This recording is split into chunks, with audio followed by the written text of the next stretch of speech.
the next one we're going to talk about is the blame pattern. It's not my fault. It's so-and-so's fault. It's the weather. Sure. What do you think about that, Wes? Oh my gosh. How much time do we have? The blame pattern is, I love the blame pattern. It's one of my favorites because the blame pattern is this. It's not my fault, Emil. It's the president's fault.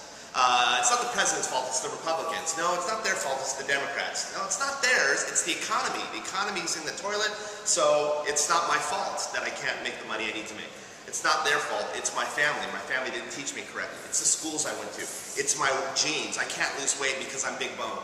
I have this issue here, that issue here. It's God's fault for giving me this situation. No, it's the devil's fault. No, it's my husband's fault. No, it's my wife's fault. If I didn't have kids, I could work out more. It's always somebody else's fault. And that's the biggest challenge, is that blame, I call it emotional impotence. Think about that. You pass that on and you just live in that place and then you feel powerless. And you're surprised why. You like to, and you know, what's the way out of that? Well, here's what happens when you blame, first of all. When you blame, this is what you do. You take power from yourself to change a situation or to influence a situation, and you hand it to whatever it is that you're blaming, and then you step back and say, see, I can't do anything about it. It's not my fault.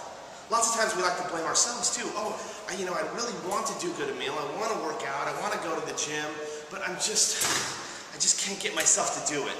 And you blame this fictitious identity called, your other half of you that doesn't want to do it. You really want to do it, but this other half of you doesn't, and we end up blaming. Even in that case, you take your power and you give it to whatever it is you're blaming, and you step back and you say, I can't do anything about it. Now, how do you get out of that? What do you need to do to turn that around? Well, this is what you do. You have to influence yourself in the area of power and leadership. Because a leader asks this question, by the way, all those things, do they affect our lives and our results? Of course they do. We would be foolish to say, well, the economy doesn't affect our businesses. Of course it does. But it's not about that. It's not about does it affect it. It's what is our response to it.